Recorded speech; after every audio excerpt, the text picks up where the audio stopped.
Hey, what's going on, fellow travelers? Welcome to another edition of How to Jam Over Backing Tracks, or How to Solo Over Backing Tracks. Either we want to jam me or solo, that's up to you, but we're going to show you how to do both here right now. It's where I take a different backing track that I find on YouTube every week, and I bring it to you live during the week to show you how I'd approach it using the pentatonic scale. It's like a win-win situation. Hopefully you get something out of it. You get a new sort of insight into maybe what you can do with the backing track just using the simple pentatonic scales, and I get to practice, which is great. It's kind of a challenge for me to say, all right, I'm going to at least play for 15 minutes for you guys every day and show you something new. So hopefully we get that today. Before I get started, I want to invite you to like, comment, share, and subscribe. Anything you can do to support the channel is great. Lets me know I'm doing the right thing by you guys, doing something that you find, valuable. And, lets YouTube know that, you find it valuable too, and it'll show it to other people that are interested in this sort of thing. And yeah, also I want to mention that I also have a website, Pentatonic Way, where you get a little bit deeper into this sort of stuff. I show you how to use the pentatonic scales in all different sorts of situations. I mean, I built it around the pentatonic scale because I think it's the most useful scale in the world. And 80% of the stuff you're going to play is the pentatonic scale. All that other stuff is the other 20%. You can learn that everywhere else. This is going to be the stuff that's going to make you a much better player. You know what I mean? Like the foundational sort of stuff. After you learn chords and bar chords, then there's pentatonic scales. So, all right. We got a great track today. It's the first time I did one from these guys, which is hard to believe because their name's the Backing Track Channel. Just found them. Can't believe it. So I'm going to subscribe to them right now. Thank you, Backing Track Channel. And this one came out actually today. The first came out yesterday. All right, this is a cool one. And I like that it's A minor 7 to A minor 6 because I'm going to show you a cool way you can use a dominant pentatonics over this to sound awesome.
All right, cool. Man, it's funky. Like that bass line. Reminds me of Rocco from, what was that band? Power. So good. He had those 16s. Anyway, I digress. So cool. What I was doing there sounds really awesome, I think, anyway, if I do say so myself. What I mean is, it sounds like you're really following the chords, right? So for the A minor 7s, we're going to use the first shape here of the pentatonics because it has the 7 right there in the scale. Now over the A minor 6s, what we're going to do is use this shape of the dominant pentatonic. But we're going to put this note right here, that one right there. That's going to be right where we start the other one. So on the 5th fret, right? Can you see that? Right there on the 5th fret. You have that 6th there.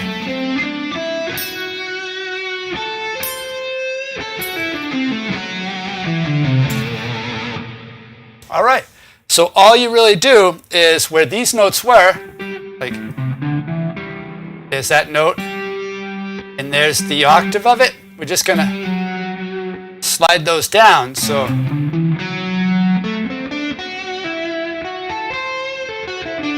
right? So to really make the like the best use of that or whatever, you want to kind of design your licks so when it gets to that change, you want to make sure to point that out. So you'd be like, you know, and bring it up. So I'll show you how to do that.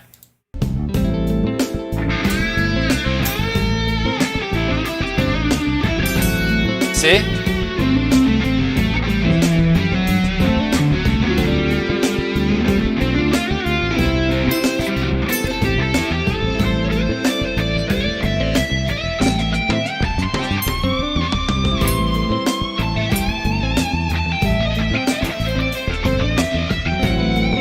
Like that.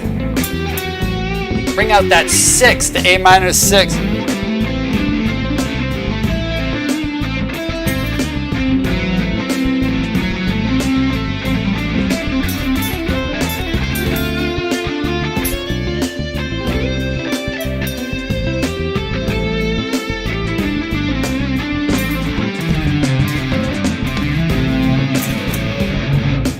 All right, cool. So that's how we're looking at the A minor 7s and the A minor 6s. So if we're staying down here around the 5th fret, what we're going to do over that D minor 7 is we're just going to use the 4th shape of the pentatonic. Because that fits right over a D minor, bar chord.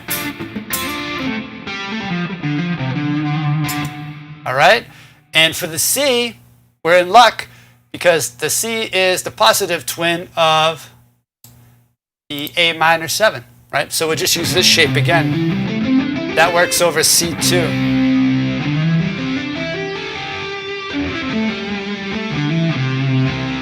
Right? So really, we're only using 3 shapes. We're using this over our A minor 7s and our Cs. We're going to use this shape over our A minor 6s, the dominant 7 pentatonic. And we're going to use this over the D minor 7. All right? All right, let me jam on that. I'll try to stick around this shape, this area of the neck. I kind of end up sliding all around because, I don't know, I like to, but I'll try to control myself.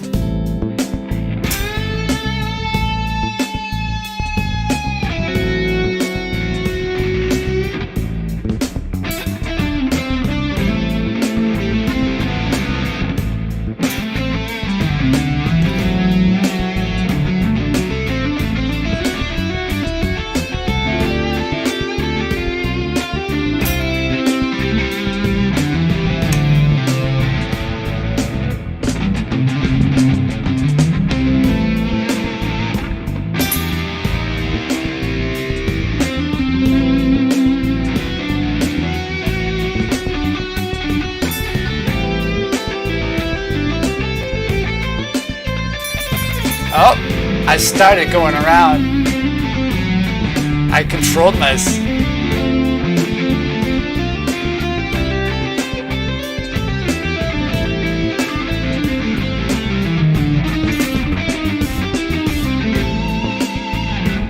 All right, now I want to show you something else.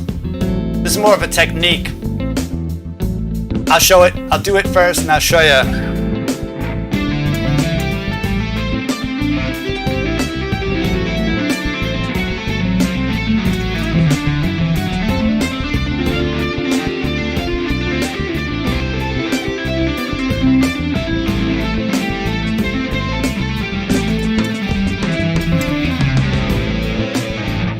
All right, cool. I'll show you what I was doing there.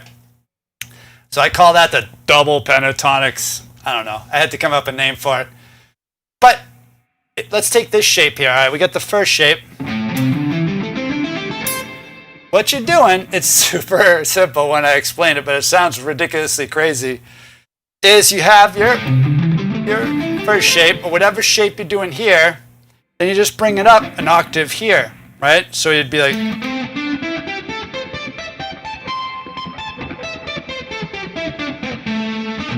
right? And then you just kind of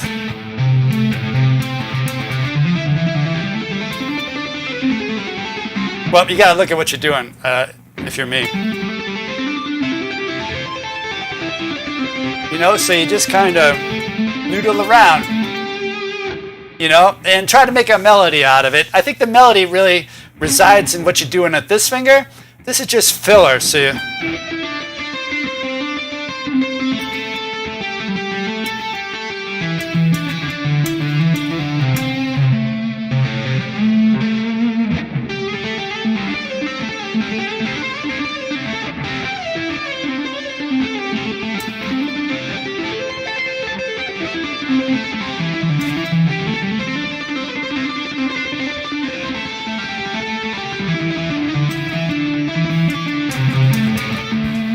something like that.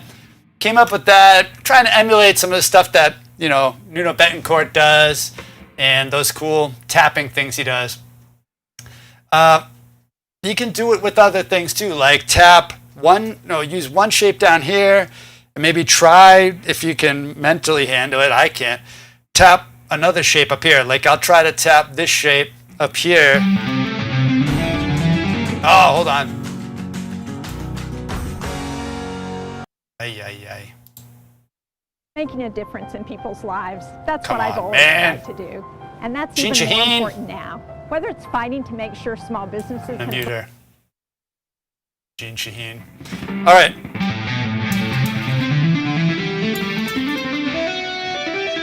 See? That sounds pretty sick too if you can handle it. That might sound even cooler, you know?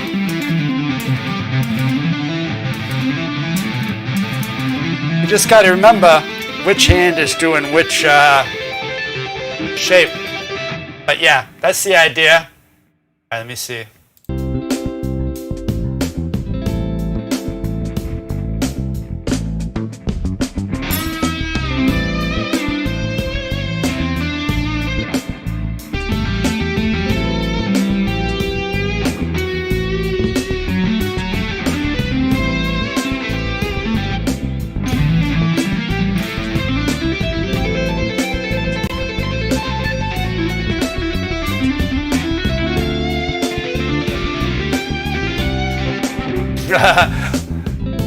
All right.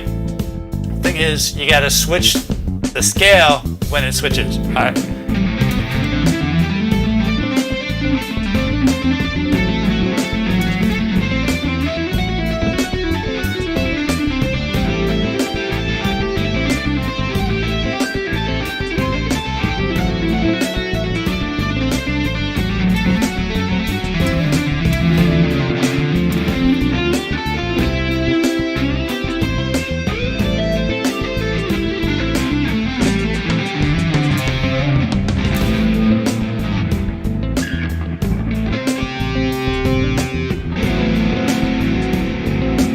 So you can also use the pentatonics, let me see if I can get a cleaner sound, to do chord voicings, right?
Oh, I like that rub.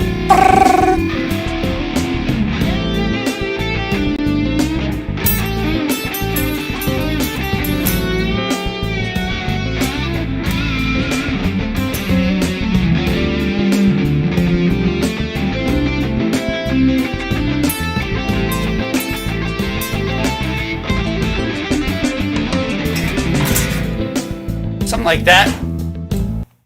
Pretty cool. Pretty cool. I like that track. That.